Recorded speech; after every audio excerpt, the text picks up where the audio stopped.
Dahil nga sa isang subscriber natin na humihingi ng update dito sa ating mga Madrid de Agua, para kay Sir Jan na nag-comment sa atin kung kamusta na ang ating Madrid de Agua. Guys, magandang umaga. Maaga pa lang pero mainit na ang panahon. Nandito tayo ngayon sa ating taniman ng Madrid de Agua. Noong nakaraang linggo ay nagpatanim tayo ng Madrid de Agua at ito na ang ating Madrid de Agua ngayon. Dahil nga sa isang subscriber natin na humihingi ng update dito sa ating mga Madrid de Agua, para kay Sir Jan na nag-comment sa atin kung kamusta na ang ating Madrid de Agua, kung tumubo ba ang ating tanim. Ito sir ang ating tinanim nung nakaraan.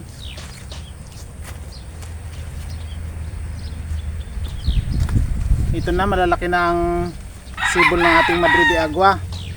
Ayan. Bali magdadalawang linggo itong Madrid de Agua na to simula ng ating tinanim. Itong Madrid de Agua na to na tanim natin ay maibibenta na natin ng 25 pesos ang bawat isang ganito. Pero kung cuttings, maibibenta natin ng 10 pesos. Mas maganda rin ang ganitong pagkakatanim natin kapag tag-init dahil mas mapapatubo natin ang Madrid de Agua. Maraming paraan sa pagtatanim ng Madrid de Agua. Pwedeng i-direct natin ito sa pagtanim. Simula pagputol niya, itatanim agad natin. Pero gagawin lang natin yon tuwing panahon ng tag-ulan. Kapag panahon naman ng tag-init ay ganito ang ginagawa natin. Kailangan nakalagay siya sa black bag para mabilis tumubo. Yan, napatubo agad natin. Yan na ang ating mga tanim. Halos karamihan ay tumubo rin. Oh, lalaki na. Sa kabila. Yan.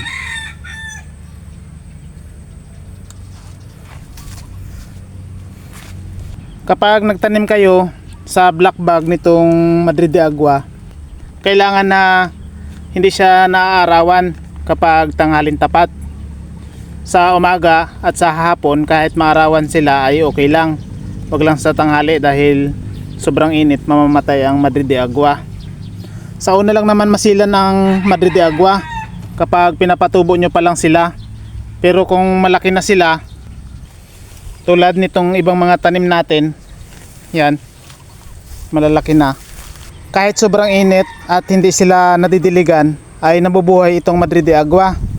Sa umpisa lang talaga ay magdidilig tayo. Itong mga Madrid de Agua ko na to na ganito kataas na ay hindi na natin dinidiligan. Ayan o, hindi na natin dinidiligan yan. Hinahayaan na lang natin.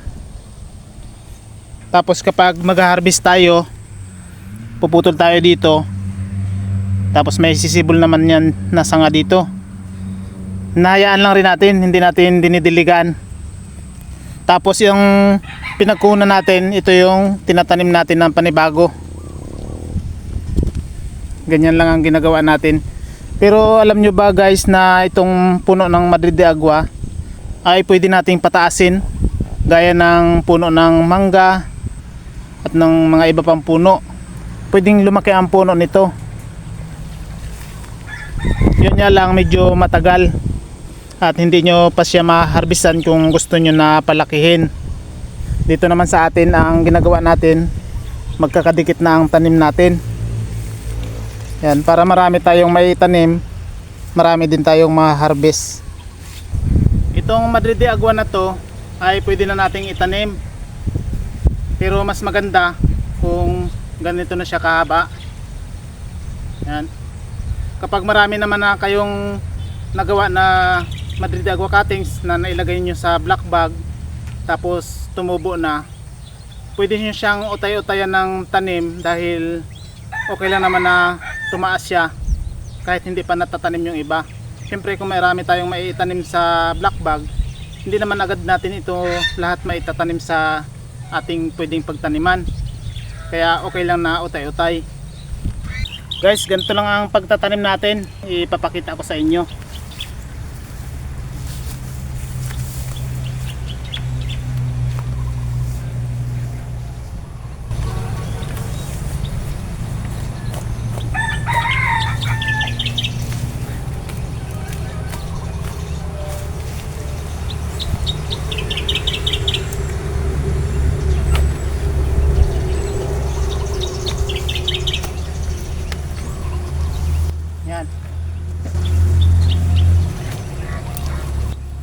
natin tong black bag.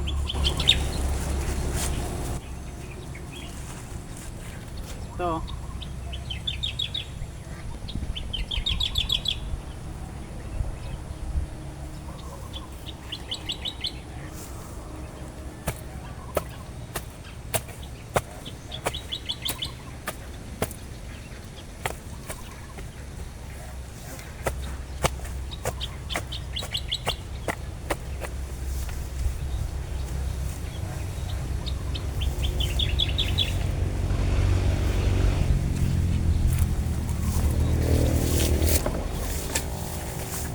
Tapos didiligan natin.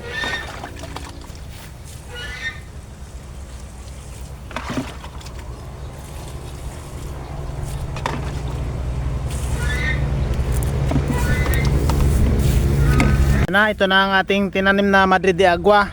Mas maganda talaga na tinanim natin dito ang ating mga Madrid de Agua cuttings. Tingnan nyo yung ibang tanim ko, mas nauna pa sa kanya. Mas nauna pa dito. Ito. Yan. May tubo na siya. Ayan o, nakikita niyo yan. Pero maliit pa lang. Dito rin.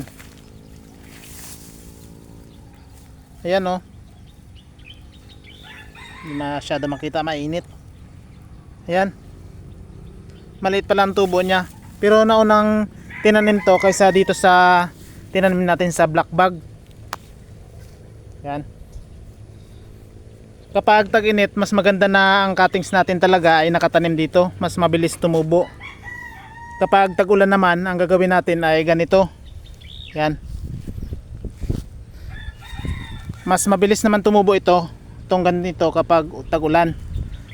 Kaya naman natin ginawa ito. Kaya natin tinanim ng ganito na direct. Dahil nung nakaraan ay umulan. Akala natin tuloy-tuloy na ang ulan. Pero hindi pala.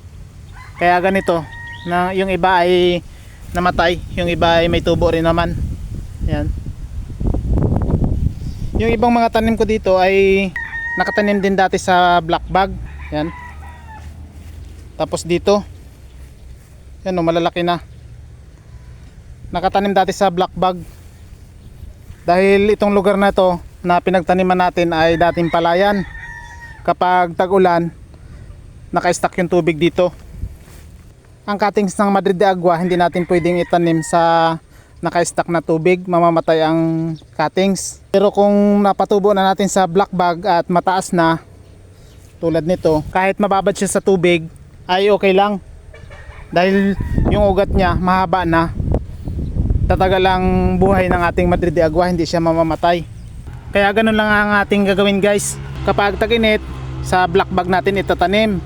Kapag tag-ulan ay direct na nating itatanim ito para ang pagtatanim natin ay tuloy-tuloy. Alam nyo ba guys na ang tanim ko na Madrid de Agua ay nagsimula lang ako sa kakaunti. Siguro mga nasa 30 piraso na cuttings. Tapos yung iba ay hindi pa tumubo. Dahil nung time na yon ay tag-init nang nagtanim ako. Pero ngayon ay nakakakuha na tayo ng mga cuttings tulad nito.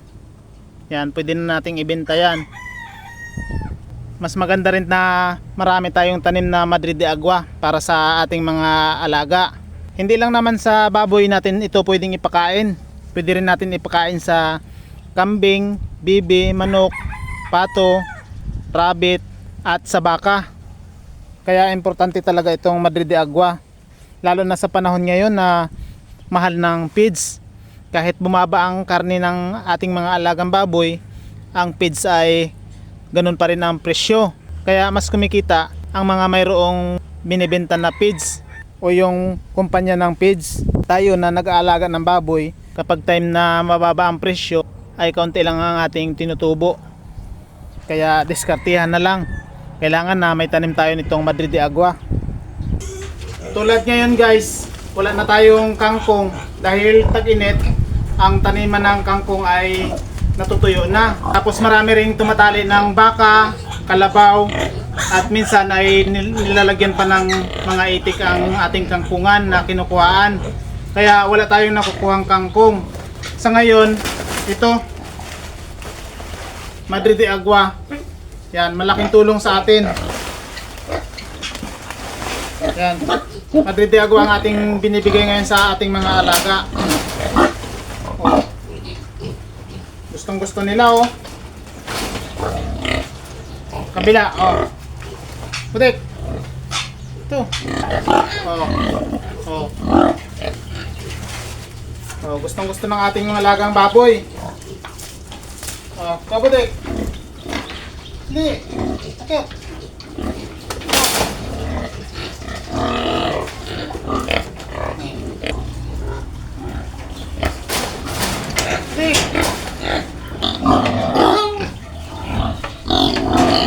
Nakatapos na nito mga alagang baboy natin na pakainin.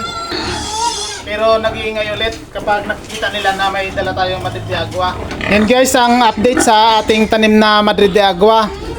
Kaya sa mga baguhan at gusto rin na mag-alaga ng baboy, mapanitib man yan o may lahi, ay kailangan na magtanim na tayo ng Madrid de Agua. Dahil malaking tulong talaga sa pagninegosyo natin ng baboyan ang Madrid de Agua. Oh. Yan, sa'yo na yan. O paano guys? Hanggang dito na lang muna ang ating video. Maraming salamat sa panonood. Happy farming. Bye bye.